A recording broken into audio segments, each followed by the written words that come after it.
Mais qui va remporter la CAN U17 entre le Sénégal et le Maroc? Le verdict est tombé pour Florentino Pérez au Real Madrid. Les larmes de José Mourinho après sa nouvelle qualification en finale de Coupe d'Europe. Bonjour à vous, chers amis téléspectateurs d'Afrique Sport. Un réel plaisir de vous retrouver dans votre revue de presse quotidienne comme d'habitude. Que vous soyez au travail, à la maison, vous restez avec nous pour ce tour de l'actualité. C'est la grande finale de la CAN U17 avec les jeunes joueurs africains qui vont plébisciter le football africain, qui vont se montrer. Déjà, nous allons parler de la petite finale. La CAN U17, le Burkina Faso remporte la petite finale face au Mali sur un score de 2-1. Les jeunes Burkinabés ont remporté cette belle victoire face au Mali, 2-1. Déjà, ils se sont qualifiés pour la Coupe du Monde U17. Déjà, le Burkina Faso, tout comme le Mali, le Sénégal et le Maroc se sont déjà qualifiés pour la Coupe du Monde U17. Et la petite finale a été remportée par cette équipe burkinabé sur un score de 2-1. Donc, ils ont battu cette équipe du Mali. Ensuite, c'est le Maroc, les Lionceaux de l'Atlas qui se préparent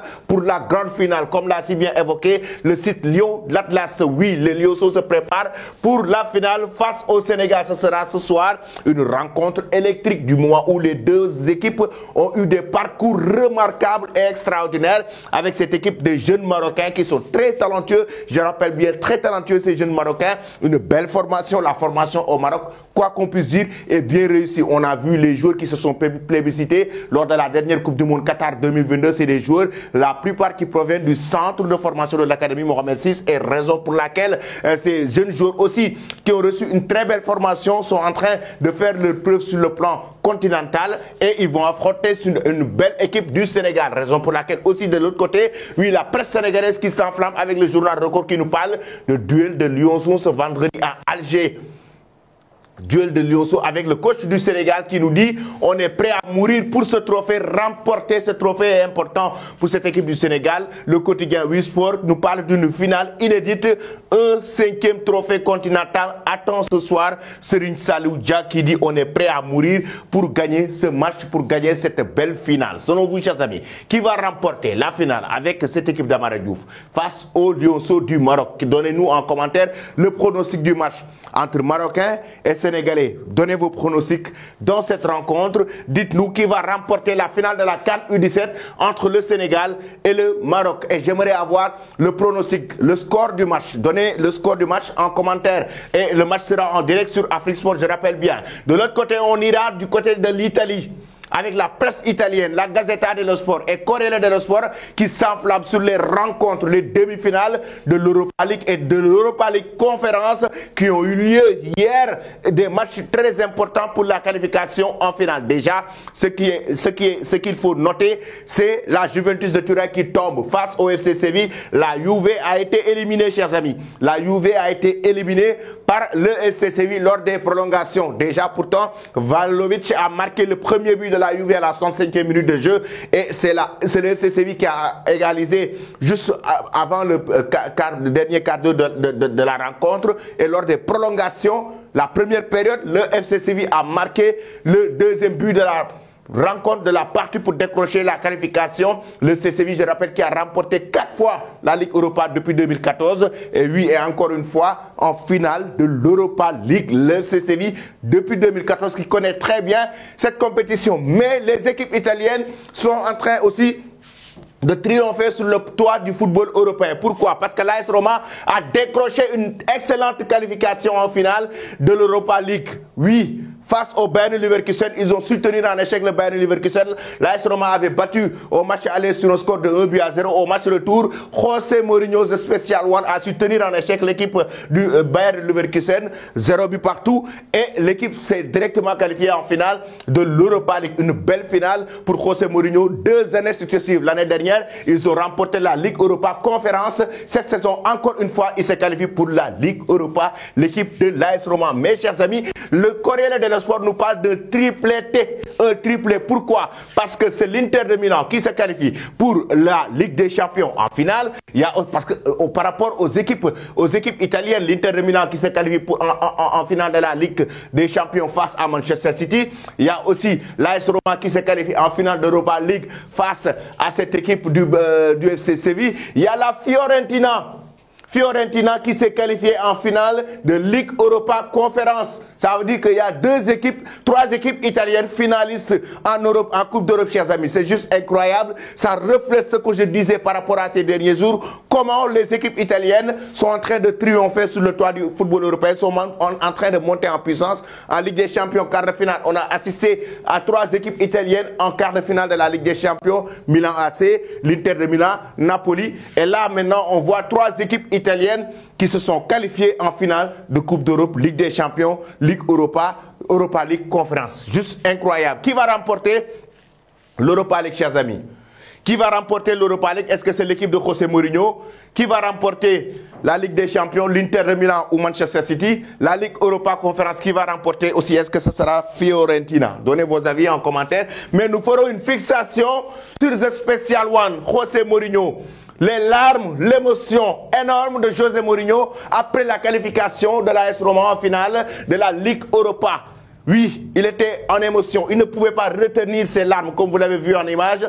José Mourinho était très ému parce qu'il est en train d'enregistrer. Il est en train de faire ce qu'aucun entraîneur a fait dans le monde du football. Raison pour laquelle il est très ému. Et comme l'a si bien présenté nos confrères de Le Meilleur Football, José Mourinho, depuis qu'il a enregistré sa carrière d'entraîneur, Chelsea n'avait plus gagné la Premier League depuis 50 ans. José Mourinho l'a remporté avec Chelsea. Les prouesses de José Mourinho, chers amis, c'est juste incroyable. L'Inter de Milan n'avait plus gagné la Ligue des Champions depuis 45 ans. José Mourinho l'a remporté avec l'Inter de Milan.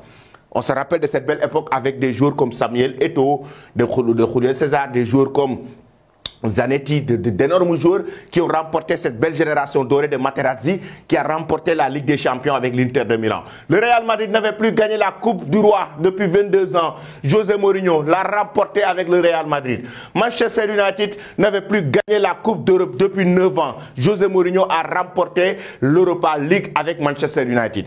La Roma n'avait jamais gagné la Coupe d'Europe de son histoire. José Mourinho a remporté la Conference League pour la première année et il amène la Roma en finale de l'Europa League cette saison, la deuxième fois. Peut-être avec cette équipe de l'AS Roma. 6 finales européennes, 5 victoires et peut-être bientôt 6. Si toutefois l'AS Roma remporte la finale face au FC Séville. Premier coach de l'histoire à remporter toutes les coupes d'Europe. Premier coach de l'histoire à remporter un trophée européen avec 4 clubs différents. Avec 4 clubs différents, à remporter un trophée européen. Il faut le reconnaître. Il faut vraiment, l'Inter de Milan, il l'a fait. Manchester United, il l'a fait.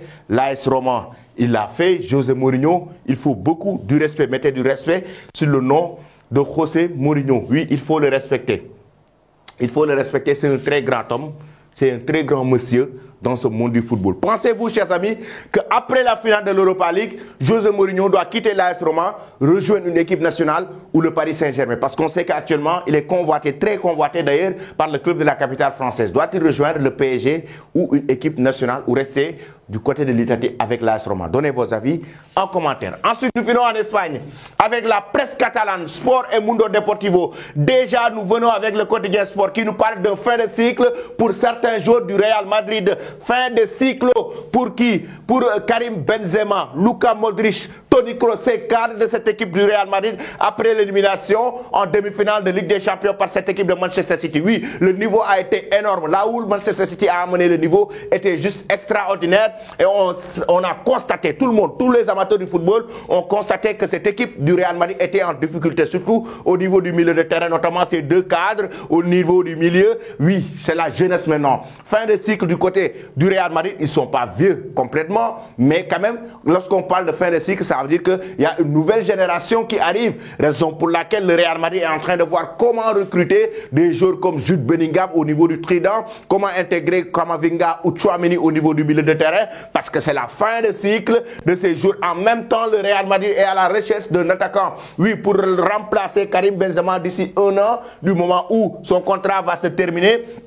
Et il compte prolonger jusqu'à 2024, raison pour laquelle en 2024, le Real Madrid l'a toujours expliqué et le journal Marca nous a toujours donné cette information qu'en 2024, le Real va chercher un attaquant qui remplacera El Nueve Karim Benzema. Pensez-vous que ces 3 joueurs, chers amis, ces cadres de cette équipe merengue doivent rester au club?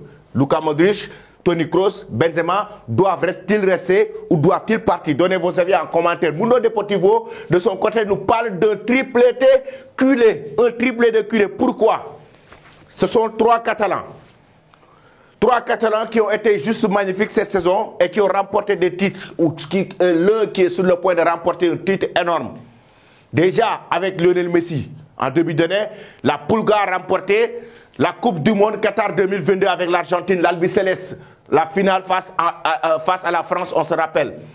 Xavi Hernandez, qui a remporté la Liga avec cette équipe du FC Barcelone pour la première fois en tant qu'entraîneur. Il l'a remporté avec cette équipe du FC Barcelone cette saison. Pep Guardiola, qui a été l'entraîneur de Xavi Hernandez et de Lionel Messi, qui est sur le point de remporter la Premier League, la Ligue des Champions. Raison pour laquelle le quotidien Mundo Deportivo nous parle d'un triplé culé, un triplé catalan pour ces 3 légendes du football barcelonais. Déjà avec Messi qui l'a fait du côté de l'Argentine qui a remporté cette Coupe du Monde. Xavi Hernandez qui remporte la Liga. Maintenant, Pep Guardiola qui est en finale de la Ligue des Champions, qui pourrait remporter ce titre et qui pourrait remporter en même temps la Premier League. C'est juste incroyable. La magnifique saison de ces 3 hommes est juste incroyable, chers amis. Même si aussi, quoi qu'on puisse dire, il faut le reconnaître, Lionel Messi en club, c'était un fiasco du moment où le PSG a été éliminé en Ligue des Champions très tôt. Et là, en championnat, ils n'ont pas encore dit le dernier mot. Nous allons du côté du Real Madrid maintenant. Avec l'avenir de Carlo Ancelotti. Le verdict est tombé selon la presse espagnole pour Carlo Ancelotti. Déjà hier, il y a eu énormément de rumeurs et de spéculations concernant l'avenir du technicien italien. Certaines légendes du club même, comme Fabio Capello, ont évoqué que Carlo Ancelotti doit accepter l'offre du Brésil et quitter le club madrilène. D'autres estimaient carrément, oui, que Carlo Ancelotti, c'est la fin. Il doit partir, il doit quitter le club madrilène. Mais oui, la direction du Real Madrid a pris sa décision et selon la presse européenne, actuellement, il compte maintenir Carlo Ancelotti, mais à des conditions. C'est quoi les conditions? C'est avec les recrutements, les transferts l'été prochain pour renforcer son effectif, parce qu'on a parlé tout à l'heure de la fin d'un cycle. Il faut préparer les nouvelles générations, raison pour laquelle le club merengue est très conscient que oui, Carlo Ancelotti reste un très grand entraîneur, mais il faut lui donner des armes. C'est-à-dire qu'il faut renforcer son effectif, avoir une bonne profondeur de banc pour avoir de très bons joueurs et aller continuer à essayer de triompher sur le toit du football européen. Il va bel et bien rester, selon la presse européenne, Carlo Ancelotti, le technicien italien au sein du Real Madrid. Êtes-vous d'accord avec cela, chers amis? Doit-il quitter? Doit-il rejoindre le Brésil ou doit-il rester au Real? Et s'il quitte le Real, est-ce que ce sera Zidane qui va le remplacer? Ou doit-il aller directement au Brésil ou continuer l'aventure avec les merengues? Donnez vos avis en commentaire. Je vais vous quitter avec cette image. Les joueurs de Manchester City qui présentent le nouveau maillot de leur équipe. Oui, le maillot de domicile à l'Emirates Stadium. Comme vous le voyez, très magnifique, très joli. Avec ces joueurs, le sourire, Riyad Mahrez, Jack Grealish, Kevin De Bruyne, Ruben Dias. Magnifique. Restez connectés sur Afrique Sport pour ne rien rater de l'actualité. Merci et très bonne journée.